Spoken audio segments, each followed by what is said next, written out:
Good morning student, welcome in Pahuja law academy. Student, ये हमारा भारतीय अनुबंध अधिनियम 1872 का एक डेमो वीडियो है।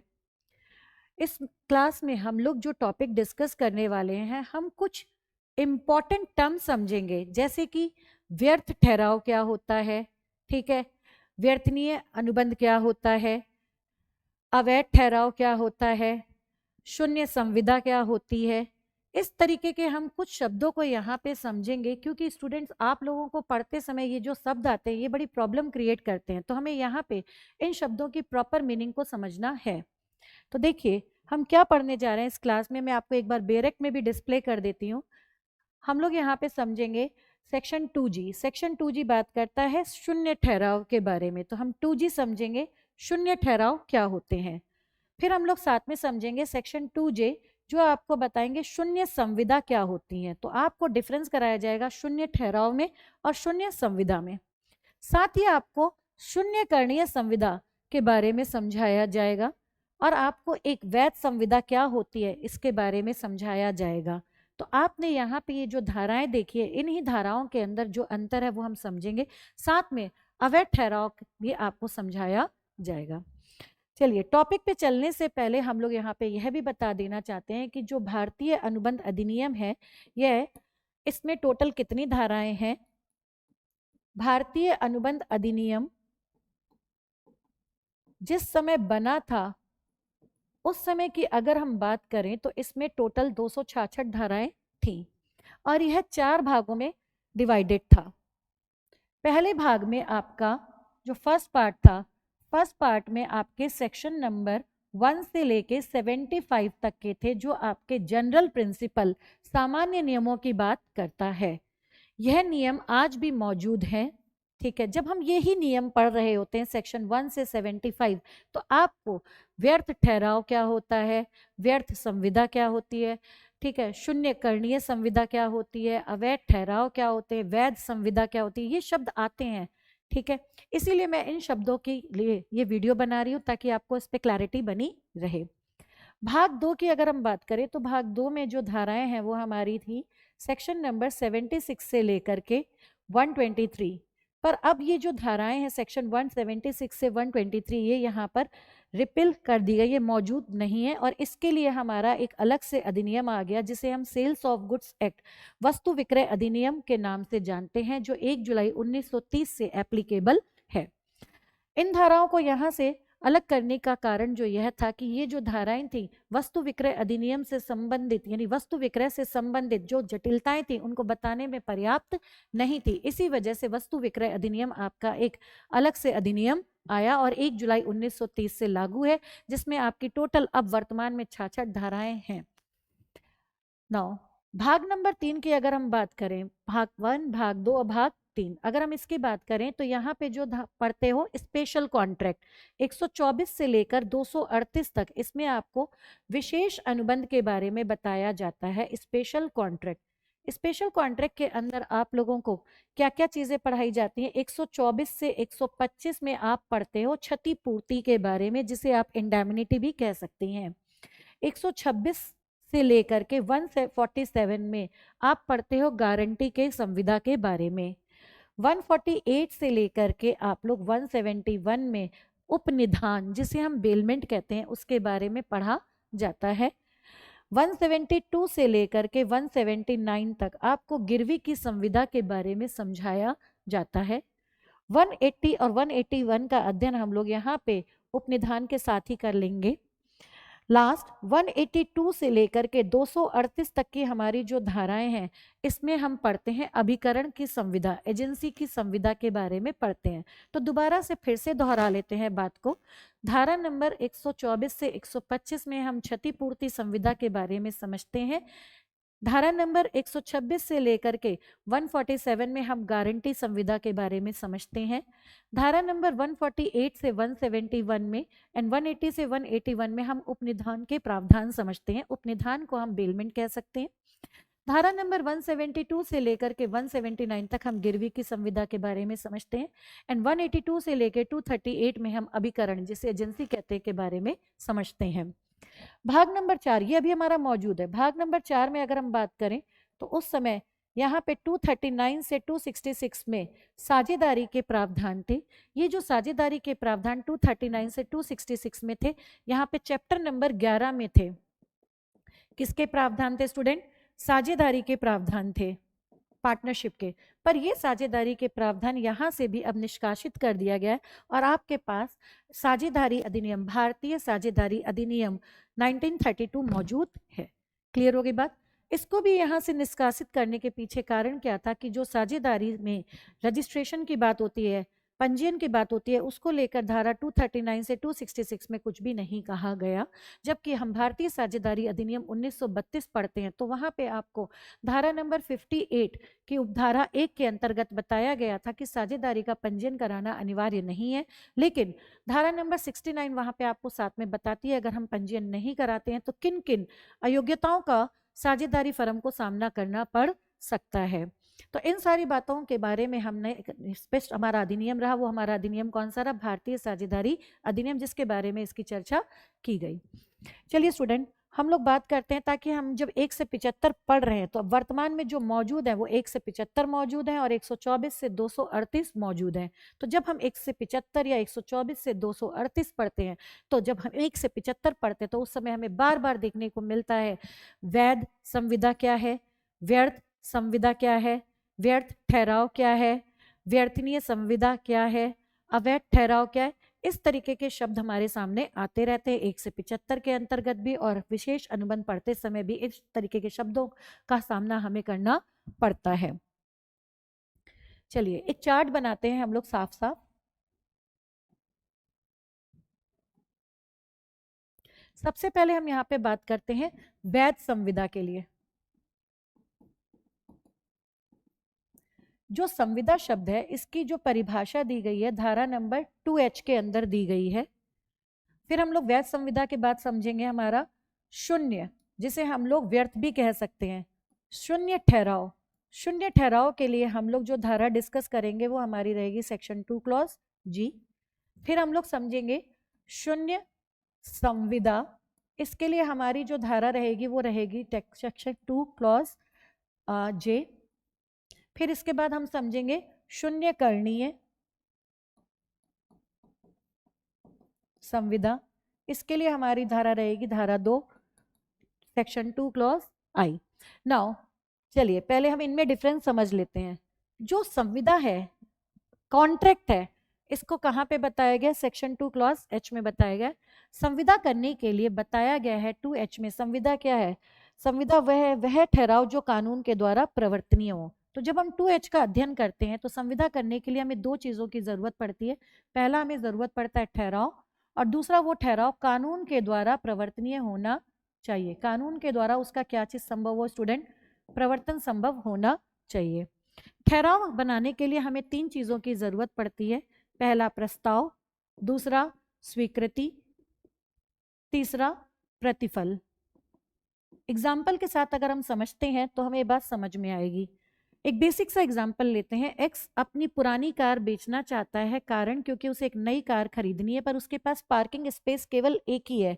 इस वजह से उसने फैसला लिया कि मैं अपनी पुरानी कार बेचूंगा और एक नई कार खरीदूंगा। तो पुरानी कार उसने क्या करी? 5 लाख रुपए में बेचने की इच्छा जाहिर करी। किसके सामने इच्छा जाहिर करी उसने अपनी 5 लाख रुपए की कार बेचने की?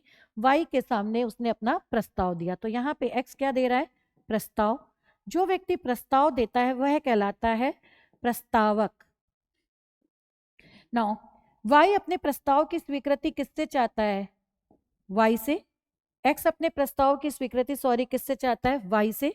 नाउ जिससे वो स्वीकृति चाहता है, जिसके सामने वो स्वीकृति चाहता है, उसको कहते हैं प्रस्ताव ग्रहीता। वाई को अगर एक्स की कार समझ में आती है तो वाई उसके प्रस्ताव को स्वीकार कर सकता है, अन्यथा नहीं। अगर वाई ने एक्स के कार पसंद आ गई तो उसने उसके प्रस्ताव को क्या कर लिया? स्वीकार कर लिया। और अब एक्स जो है वो क्या कहलाएगा स्टूडेंट? वचनदाता, और वाई कहलाएगा वचन ग्रहीता। क्योंकि जैसे ही वाई ने स्वीकृति दी, एक्स और वाई के बीच में एक वचन का क्या हो गया? निर्माण। यहाँ पे दो आपके वचन हो जाएंगे। एक्स वाई को क्या देगा? कार देगा, और बदले में वाई उसको क्या देगा? मूल्य देगा, प्राइस देगा। कितने रुपए की कीमत? 5 लाख। यानी एक दूसरे का वचन ही एक दूसरे के लिए प्रतिफल का काम करता है। तो इस प्रकार से हमारा ठहराव का निर्माण हो गया। तो ठहराव के निर्माण करने के लिए जो पहला कदम है वो क्या होता है, हमारा प्रस्ताव। फिर वो प्रस्ताव की क्या होनी चाहिए, स्वीकृति होनी चाहिए। जब प्रस्ताव स्वीकृत हो जाता है तो वचन बन जाता है, और अगर दो वचन है यानी एक दूसरे के वचन एक दूसरे के लिए प्रतिफल का काम करते हैं तो हमारे लिए ठहराव का निर्माण हो गया है। अब हम देखेंगे कि यह ठहराव हमारा कानून के द्वारा प्रवर्तनीय है भी या नहीं है। चलिए चेक करते हैं कि ठहराव हमारा कानून द्वारा प्रवर्तनीय है या नहीं है। एक्स ने अपने वचन का पालन पूरा किया। एक्स ने कार की सपुर्दगी किसके हवाले कर दी, वाई के हवाले कर दी। वाई ने कार स्वीकार कर ली, परंतु वाई ने मूल्य का भुगतान करने से मना कर दिया। क्या ऐसी स्थिति में एक्स वाई के खिलाफ वाद दाखिल कर सकता है? Answer is yes. एक्स जो है वो किसके खिलाफ वाद दाखिल कर सकता है, वाई के खिलाफ। नाउ हम मान के चलते हैं एग्जाम्पल में, अगर वाई ने एडवांस में ही सारा पैसे का भुगतान किसको कर दिया, एक्स को कर दिया, 5 लाख रुपए पहले ही उसने पकड़ा दिए, ठीक है, और एक्स ने कार की सपुर्दगी करने से मना कर दी, क्या वाई एक्स के ऊपर वाद दाखिल कर सकता है? आंसर है यस। बात समझ गए? तो आपने देखा इस ठहराव के अंतर्गत जब ठहराव के दोनों पक्षकार एक दूसरे के ऊपर वाद दाखिल कर सकते हैं तो ऐसी सिचुएशन में ठहराव हमारा क्या हो गया, कानून के द्वारा प्रवर्तनीय हो गया। और जब ठहराव हमारा कानून के द्वारा प्रवर्तनीय होता है तो अनुबंध का जन्म हो जाता है, संविदा का जन्म हो जाता है। नाउ यहाँ पे आप एक बात ध्यान में रखना, जो ठहराव है इसके लिए आपको जो धारा पढ़ाई जाएगी वो 2E रहेगी, प्रस्ताव के लिए 2A पढ़ेंगे, स्वीकृति के लिए 2B पढ़ेंगे, प्रतिफल के लिए आपको धारा 2D पढ़ाई जाएगी, कानून के द्वारा प्रवर्तन के लिए आपको सेक्शन नंबर 10 पूरा पढ़ाया जाएगा। तो अगर संक्षिप्त में बात करें तो संविदा क्या है, 2H में संविदा की बात करें कि संविदा क्या है, जब ठहराव कानून के द्वारा प्रवर्तनीय होते हैं तो संविदा का निर्माण होता है। तो हमने संविदा के लिए ठहराव और कानून के द्वारा प्रवर्तन 2 तत्व लिए, ठहराव के लिए 3 तत्वों का हमने यहाँ पे समावेश किया। पहला हमारा क्या रहेगा, प्रस्ताव रहेगा। प्रस्ताव अगर आता है तो स्वीकृति अगर आ जाती है, ठीक है, बिना प्रस्ताव के स्वीकृति नहीं आती। स्वीकृति में वाई की इच्छा आ भी सकती है और नहीं, अगर वाई ने स्वीकृति दे दी है तो वचन का निर्माण होगा। आपस के परस्पर वचन एक दूसरे के लिए प्रतिफल कहलाएंगे। और जब दोनों में से कोई भी पक्षकार अगर अपने वचनों का पालन नहीं करता है तो गिवन सिचुएशन में पीड़ित पक्षकार वाद दाखिल कर सकता है। इस वाले एग्जाम्पल में बात करें तो पीड़ित पक्षकार हमारे यहाँ एक्स था, इस एग्जाम्पल में बात करें तो पीड़ित पक्षकार वाई था। चलिए ये तो हमने पढ़ा संविदा के बारे में। अब हम बात करते हैं शून्य ठहराव क्या है। शून्य ठहराव क्या है, एग्जाम्पल लेते हैं। एक्स ने वाई को कहा कि भाई मैं तुम्हें 5 लाख रुपए दूंगा, तुम आसमान से तारे तोड़ करके लेकर के आओ, ठीक है। आसमान से तारे तोड़ करके लाना हम सभी को पता है असंभव है। जब हम भारतीय अनुबंध अधिनियम की धारा 56 पढ़ते हैं तो वहां पे बताया गया है असंभावना के बारे में। असंभावना 2 प्रकार की होती है, एक विद्यमान और एक आकस्मिक। विद्यमान असंभावना भी हमारी 3 प्रकार की होती है, ज्ञात, अज्ञात। ज्ञात जो दोनों को है अनुबंध करते समय, अज्ञात जो दोनों को नहीं पता है पर वो अज्ञात हो गई। तीसरी जो हमारी क्या है, ज्ञात है केवल एक को पर दूसरे को ज्ञात नहीं। तो हम यहाँ पे पहली वाली की ही केवल बात करेंगे, ज्ञात असंभावना। एक्स और वाई अच्छे से जानते हैं कि आसमान से तारे तोड़ करके लाना संभव नहीं है, तो ये सेक्शन 56 के अंदर आती है और ये एक विद्यमान असंभावना है। क्लियर हो गई बात? नाउ एक्स और वाई, एक्स ने क्या दिया, प्रस्ताव दिया, वाई ने इसकी क्या करी, स्वीकृति करी, ठीक है। प्रस्ताव है, स्वीकृति है, प्रतिफल भी है। एक्स वाई को कितने रुपए देगा, 5 लाख, वाई बदले में तारे तोड़ करके लाएगा, या जादू से खजाना ढूंढने की बात हो रही है। तो स्टूडेंट एक बात बताओ, क्या यह कभी हमारे यहाँ संभव हो सकता है? नहीं। तो ऐसा ठहराव जो कानून के द्वारा प्रवर्तनीय नहीं होता है वो ठहराव हमारे कैसे कहलाते हैं, शून्य ठहराव कहलाते हैं, ठीक है।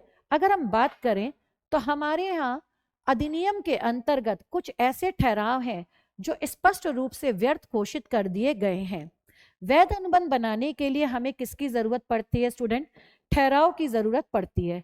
ठहराव लेकिन उनमें से नहीं होना चाहिए जिसे अधिनियम के द्वारा भी स्पष्ट रूप से कैसा घोषित किया गया है, व्यर्थ। अधिनियम के द्वारा स्पष्ट रूप से जो व्यर्थ ठहराव है वो धारा नंबर 11 में है। धारा 11 की अगर हम लोग बात करें तो एक अवयस्क के साथ किए गए ठहराव शून्य होते हैं, अस्वस्थ मस्तिष्क व्यक्ति के साथ किए गए ठहराव भी शून्य होते हैं, अयोग्य व्यक्ति के साथ भी किए गए ठहराव कैसे होते हैं? शून्य होते हैं कानून की नजरों में, जो अयोग्य है। ठीक है, तो धारा 11 में, धारा 20 में, धारा 21, धारा 23, धारा 24, धारा 25, धारा 26, 27, 28, 29, 30, 32, ठीक है, सेक्शन 56। मैंने अभी आपको सेक्शन 56 का ही एग्जाम्पल दिया था। ये सारे ठहराव हमारे यहाँ अधिनियम में स्पष्ट रूप से अगर आप देखेंगे तो वहां पे जाके कैसे मिलेंगे बेटे? व्यर्थ मिलेंगे, यानी कि आपको ये सारे ठहराव बनाने की जरूरत नहीं है। क्लियर?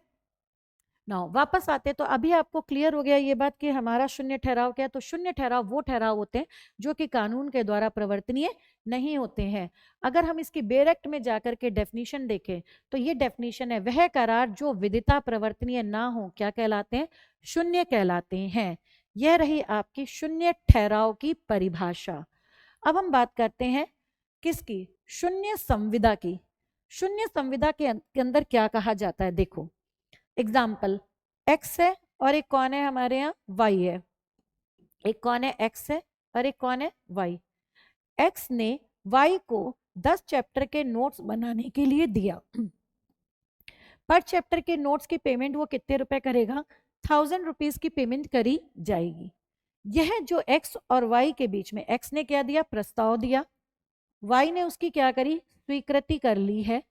ठीक है, ये जो ठहराव बन रहा है उनके बीच में कब बन रहा है? 27 फरवरी 2024 को उनके बीच में ये ठहराव क्रिएट हो रहा है।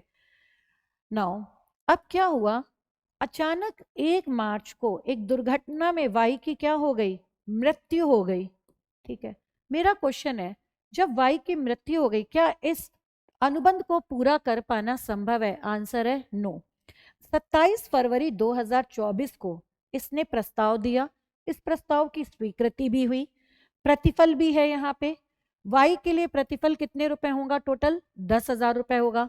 पर x के लिए प्रतिफल क्या होगा? 10 चैप्टर के नोट्स होंगे। तो ये एक अनुबंध बन गया है। यहाँ पे अब y ने अगर एक भी चैप्टर के नोट्स नहीं बनाए हैं और उसकी मृत्यु हो जाती है, तो ये जो यहाँ पे स्टेप नंबर 1 की बात करें, 27 फरवरी 2024 की बात करें, उस दिन तो ये संविदा हमारी कैसी थी?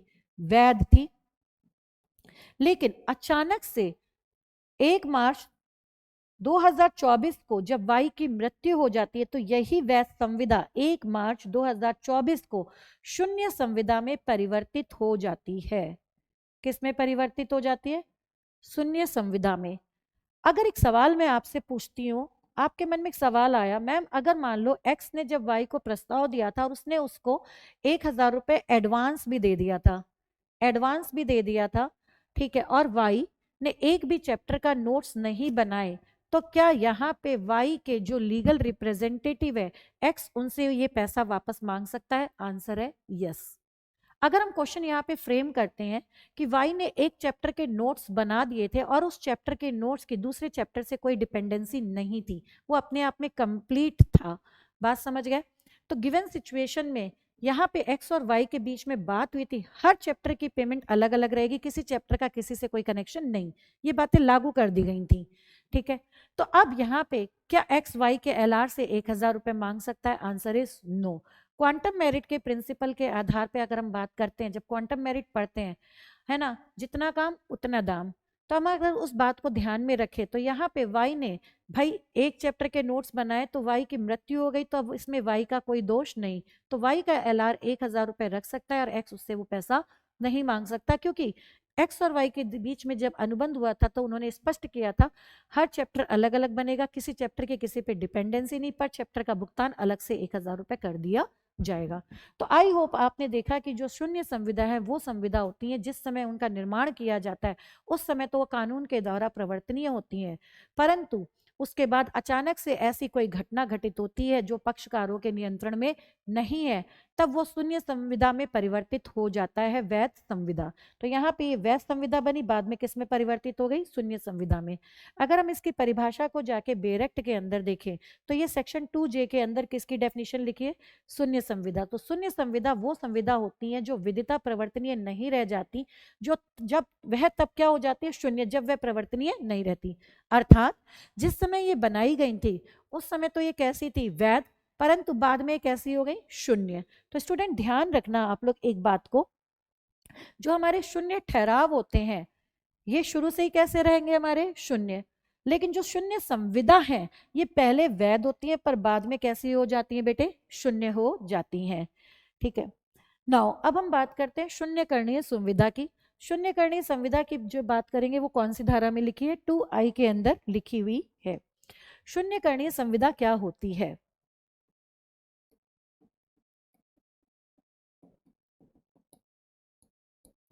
कौन सी धारा पढ़ रहे हो, 2I। शून्य करणीय संविदा, इसके लिए एक एग्जाम्पल लेते हैं। एक है x, एक कौन है, y। x जो है वो एक प्लॉट का ओनर है, जमीन का मालिक है। कौन है, x। इसकी जो कीमत है वो 1 करोड़ रुपए की है। y, x ये प्लॉट y को नहीं बेचना चाहता है, x की इसमें कोई सहमति नहीं है। y ने गन पॉइंट पे, बंदूक की नोक पे उत्पीड़न करते हुए, उत्पीड़न जिसके बारे में हम कौन सी धारा में पढ़ते हैं, धारा 15 में पढ़ते हैं। ठीक है, उत्पीड़न के अंतर्गत हम जब धारा पढ़ते हैं तो उसमें लिखा हुआ है ना कि आप ऐसा कोई भी कार्य मत करो जो आईपीसी के अंतर्गत वर्जित किया गया है। ठीक है, तो यहाँ पे वाई ने बंदूक की नोक पे एक्स को कहा कि तुम अपना 1 करोड़ का प्लॉट मुझे तुम 70 लाख रुपए में बेच दो। ठीक है, एक्स की तरफ से कोई प्रस्ताव यहां पर नहीं दिया गया। किसकी तरफ से प्रस्ताव आ रहा है, वाई की तरफ से प्रस्ताव आ रहा है, जिसपे एक्स की कोई स्वतंत्र सहमति नहीं है स्वीकृति को लेकर के। ठीक है, एक्स के ऊपर उत्पीड़न किया जा रहा है, जबरदस्ती उससे हाँ करवाई जा रही है। तो गिवन सिनेरियो में यहाँ पे जो एक्स है वो कौन सा पक्षकार हो गया, पीड़ित पक्षकार हो गया। पीड़ित पक्षकार के विकल्प पर यह जो अनुबंध बनवाना चाह रहा है, यह अनुबंध कैसा होता है, हमारा शून्य करणीय होता है। शून्य करणीय के अंतर्गत पीड़ित पक्षकार के पास 2 विकल्प उपलब्ध रहते हैं। पहला स्वीकार कर ले यानी एक्सेप्ट, और दूसरा रिजेक्ट। इधर सुनो, हमेशा जब तक हम रिजेक्ट नहीं करेंगे एक्सेप्ट ही रहेगा। ठीक है, डर के मारे इसने वाई के साथ प्लॉट बेचने की संविदा कर ली, डॉक्यूमेंट बना दिए गए। डॉक्यूमेंट क्या हो गए, एग्जीक्यूट हो गए प्लॉट बेचने के, सेल डीड बन गई है, राइट। और एक्स ने इसकी रजिस्ट्री किसके नाम करा दी, वाई के नाम पे करा दी, और अब ये प्लॉट किसका हो गया बेटे, वाई का हो गया। इतनी बात समझ गए। एक्स की सहमति नहीं थी। जब हम धारा 13 पढ़ते हैं तो धारा 13 जब हम पढ़ते हैं तो उसमें कहा जाता है कि भाई जब भी आप करार कर रहे हैं तो दोनों पक्षकार की सहमति, जो भी करार की विषय वस्तु है उस पर समान भाव पे होनी चाहिए। साथ में 13 के साथ 14 कहती है जो सहमति है वो स्वतंत्र भी होनी चाहिए। उसमें उत्पीड़न धारा 15, अनुचित प्रभाव धारा 16, कपट धारा 17, मिथ्यावर्णन धारा 18 नहीं होना चाहिए। धारा 15, धारा 16, धारा 17, धारा 18 अगर इनमें से कोई भी धारा आ जाती है किसके अंतर्गत, ठहराव करते समय, तो जो आप इस प्रकार का कॉन्ट्रैक्ट क्रिएट करवाते हैं तो वो कॉन्ट्रैक्ट शून्य करणीय संविदा कहलाता है। और वो पीड़ित पक्षकार के विकल्प पर कैसा होता है बेटे, उसे वो शून्य करवा सकता है और चाहे एक्सेप्ट करवा सकता है। पहला विकल्प उसके पास, यानी कि पहले वो एक्सेप्ट ही रहेगा जब तक वो उसे रिजेक्ट ना कराए। तो एक्सेप्ट का मतलब वो कैसा रहता है, वैध, या फिर क्या करवा सकता है उसको, वो शून्य।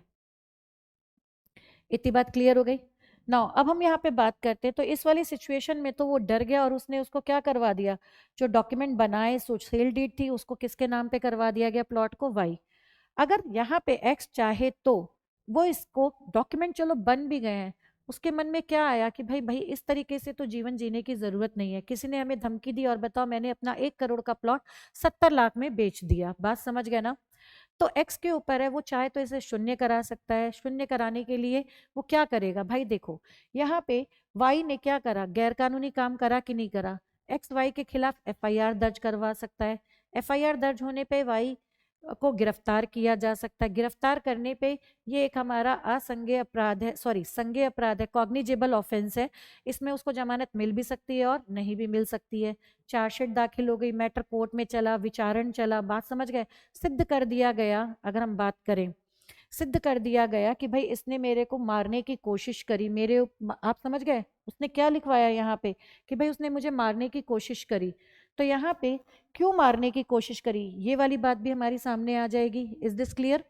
तो गिवन सिचुएशन में ध्यान में रखिएगा, एक्स के ऊपर डिपेंड करता है वो जाके एफआईआर लिखवाए या वो उसको वैध कराए, वो उसको शून्य कराए। सारी चीजें एक्स के विकल्प पर उपलब्ध रहती हैं।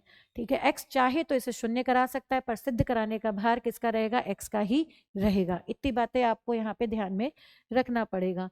तो व्यर्थनीय संविदा, जिसे हम शून्य करणीय संविदा भी कहते हैं, वह पीड़ित पक्षकार के विकल्प पर कैसी हो सकती है? उसी के पास केवल विकल्प है, वो चाहे उसे स्वीकार करे चाहे वो उसे अस्वीकार करे, नहीं एक्सेप्ट करे या रिजेक्ट करे, वैध या फिर शून्य करे।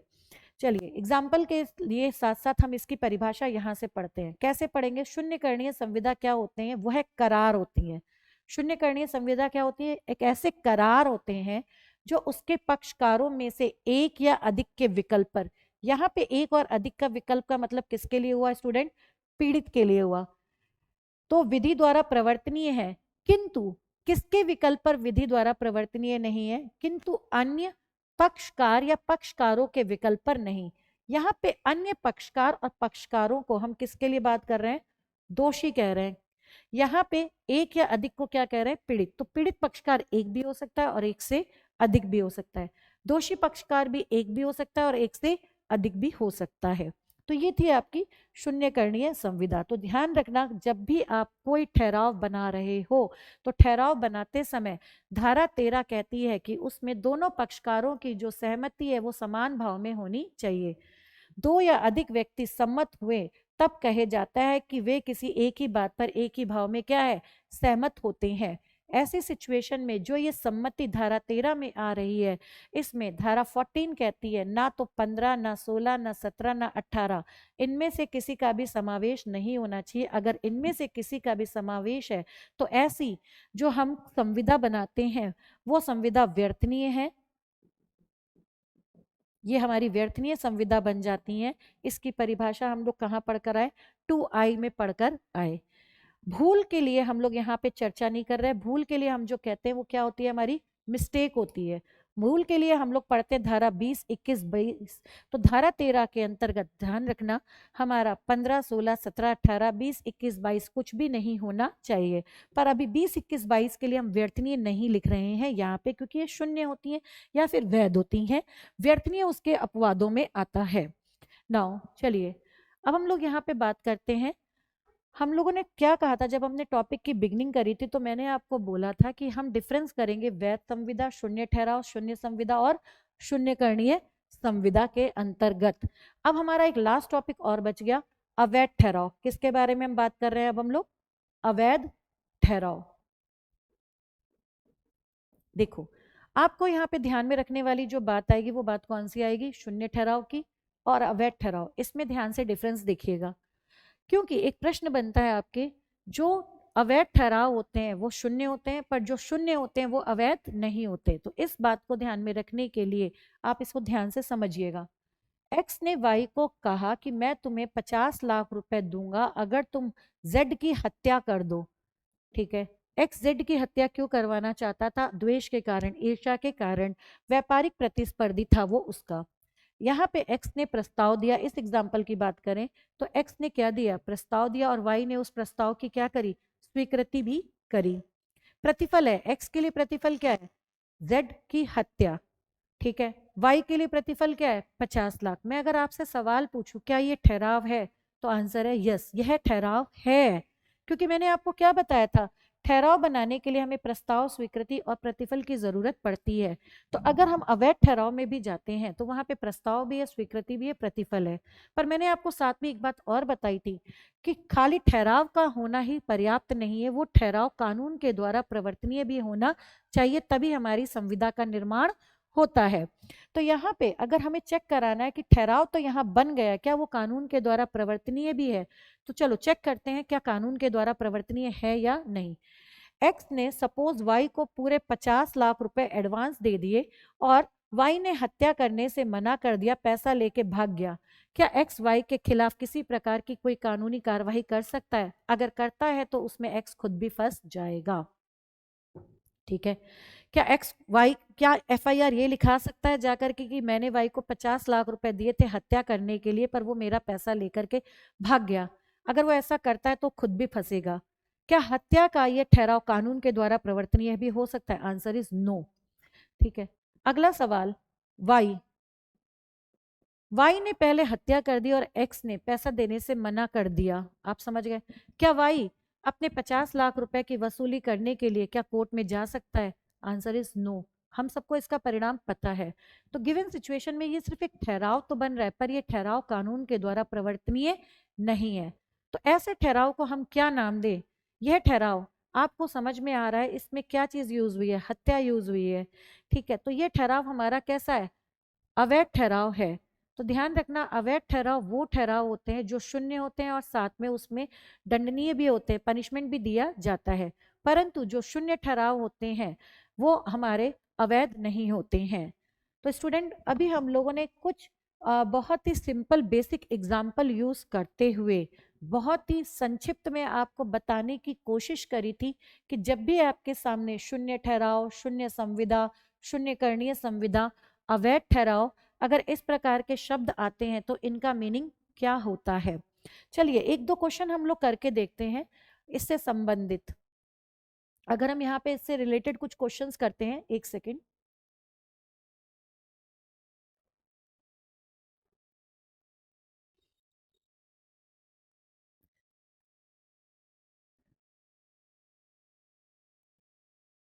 जैसे हम क्वेश्चन नंबर 6 सॉल्व करते हैं। ठीक है, क्वेश्चन नंबर 6 के अंदर क्या कहा जा रहा है? कानून द्वारा प्रवर्तनीय नहीं होने वाले संविदा को किसके तहत शून्य कहा जाता है? तो आप लोग बताइए। 2D के अंदर हम प्रतिफल की बात करते हैं, 2E के अंदर हम किसकी बात करते हैं? ठहराव की बात करते हैं, 2F के अंदर हम लोग व्यतिक्रम वचन रेसिप्रोकल प्रोमिसेस की बात करते हैं, 2 यानी 2G। तो यानी कि 2G क्या है? यानी कि 2G ऐसे हमारे ठहराव हैं जो कानून के द्वारा प्रवर्तनीय नहीं है। वापस आते हैं फिर से हम लोग यहीं पे बेरक पे।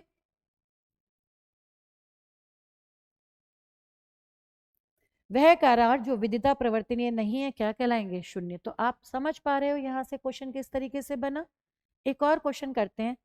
शून्य संविदा दर्शाता है, यहां पे बात किसकी हो रही है? शून्य संविदा की। वाइट कॉन्ट्रैक्ट को लेकर के बात की जा रही है। अभी मैंने आपको वाइट कॉन्ट्रैक्ट के लिए सेक्शन 2G आपको पढ़ाया गया था, ये वाली धारा फिर से देख लो। शून्य संविदा वो होती है जिस समय उनका निर्माण होता है तब तो वो वैध होती है, पर बाद में ऐसी आकस्मिक कुछ घटनाएं घटित होती हैं जो कि पक्षकारों के नियंत्रण में ना होने के कारण कैसी हो जाती हैं? शून्य हो जाती हैं। ठीक है, एग्जाम्पल क्वेश्चन करते हैं अब इसका। शून्य संविदा दर्शाता है, संविदा प्रकृति में अवैध है? नहीं। संविदा कानून द्वारा प्रवर्तनीय नहीं, कानून प्रक्रिया का उल्लंघन करने वाली संविदा है? नहीं। सार्वजनिक नीति के खिलाफ संविदा? नहीं। संविदा अब कानून द्वारा प्रवर्तनीय नहीं। जबकि जिस समय बनी थी उस समय कानून द्वारा प्रवर्तनीय थी, परंतु अब कानून के द्वारा प्रवर्तनीय नहीं। स्टूडेंट, तो यहाँ पे हमने कुछ एक आधे क्वेश्चन भी सॉल्व करे ताकि आप समझ पाए कि यहाँ से जो अभी टॉपिक हमने पढ़ा है उसके क्वेश्चन किस तरीके से बनते हैं। तो चलिए स्टूडेंट, हम अपने टॉपिक को वापस से यहीं पे कंक्लूड करते हैं और क्लास को स्टॉप करने जा रहे हैं।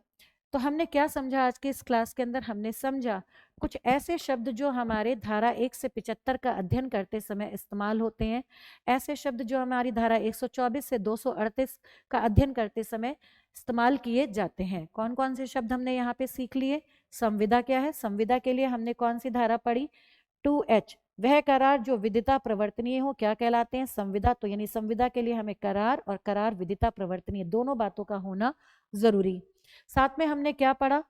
करार शून्य। शून्य करार वो होते हैं जो विदिता प्रवर्तनीय नहीं है, शून्य कहलाते हैं। ऐसे करार बनाने की जरूरत नहीं है और अधिनियम के अंतर्गत कुछ करार स्पष्ट रूप से व्यर्थ घोषित किए, इनके बारे में अभी हमने यहाँ पे देखा भी। नेक्स्ट उसके बाद हम लोगों ने पढ़ा शून्य संविदा। शून्य संविदा की अगर हम यहाँ पे बात करें तो वह संविदा होती है जो बनाते समय तो वैध होती है पर बाद में कैसी हो जाती है, कानून द्वारा प्रवर्तनीय नहीं होती। 2I के अंदर हमने शून्यकरणीय संविदा के बाद अंदर पढ़ा शून्यकरणीय संविदा जो एक या अधिक पीड़ित पक्षकारों के विकल्प पर शून्यकरणीय होती है, वो चाहे तो उसको वैध या शून्य घोषित करवा सकते हैं। जब तक शून्य नहीं करवाएंगे तब तक वैध ही रहेंगे। नेक्स्ट, अवैध ठहराव। अवैध ठहराव के लिए अगर हमें कोई धारा देखनी होती है तो भारतीय अनुबंध अधिनियम की धारा 23 देखिएगा। अवैध ठहराव हमारे शून्य होने के साथ साथ उसमें पनिशमेंट का भी प्रावधान होता है। चलिए स्टूडेंट, इसी के साथ हम अपनी क्लास को यहीं पे स्टॉप करते हैं। Thank you for watching this class.